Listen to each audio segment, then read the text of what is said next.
markale asxaabta qiimaha iyo qadarinta iyo qaayaha mudan ee ku xiran channelka aan barta YouTube-ka ku leenahay Savannah Production isku soo noqod wanaagsan ayaan idin leenahay waxaan ku guda jirnaa ama aan la socoteen mar walba halkani idan idinkugu soo gudbino wararka suuqa kala iibsiga ee ciyaartooyda kooxaha reer Yurub daafaca kooxda Real Betis Johnny Fribo ayaa qarka u saaran inuu noqdo ciyaaryahan Barcelona ah kooxda haysata horyaalka Spain ayaa ku iibsanaysa xidigani oo sidoo kale la xiriirinayo Liverpool iyo Man United 25 milyan oo euro ahna ayayna kula soo wareegi doontaa arinta Lukaku halkee ayay maraysaa iyo kooxda kubadda cagta ee Manchester United Lukaku ayaa qayb ka ahayn ciyaartooyda Manchester United ee magaalada Cardiff kula ciyaaraysa kooxda kubadda cagta reer Talyaani AC Milan kula saaxiibtinimo maadaama uu qayb ka yahay heshiiska ciyaaryahan isku bedelashada oo uu Dibayle Old Trafford ku soo wareegi doono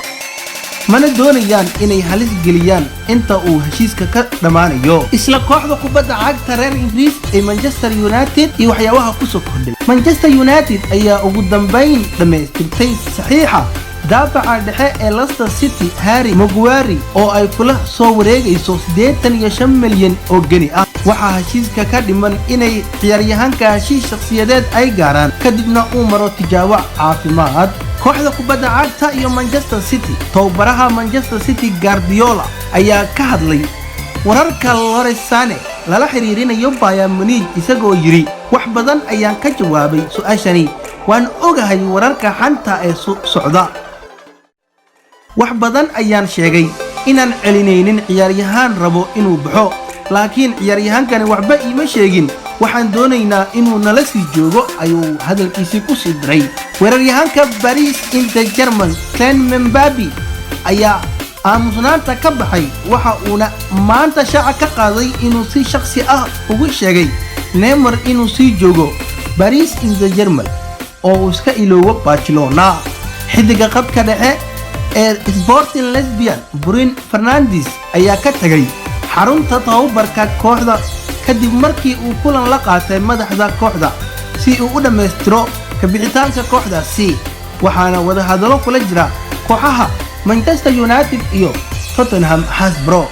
Tottenham ayaa waxay ka go'an tahay inay hesho badilka Eriksen haddii lagu qasbo inay iibiyaan ciyaaryahankani qadka dhexe kaga ciyaaro waxayna doonayaan inay helaan booskiisa si loo buuxsho waxayna haatan badigo ay kugula jiraan ciyaaryahanada Sporting Lisbon iyo sidoo kale Real Betis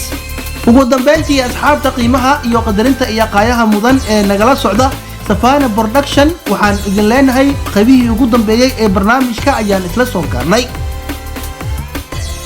kooxda kubadda cagta ee Barcelona ayaa si rasmi ah u iibisay xidiga reer Brazil ee garabka kaga ciyaara Melcon kaasoo ku biiray kooxda reer Rouge ee Zenit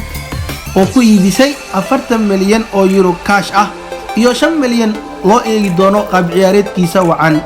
asxaabta qiimaha iyo qadarinta iyo qaayaha mudan ee inagala socda Savannah Production waxaan idin leenahay halahaasi ayaan ku soo gabagabeyn doonaa waxyaabaha laga qoray suuqa kala iibsiga iyo wargeysyada waxa ay qoreen waxaasna si toos ah ay nagala socotaan barta YouTube-ka ku leenahay Savannah Production haddaad ku cusub tahayna waxaan ku leeyahay subscribe sidoo kale share iyo like hana iloobin inaad furtid gambaleelka saad u noqotid qofka ugu horeeya ee barnaamijyada Savannah Production ka baxaya u daawado waad mahadsantahay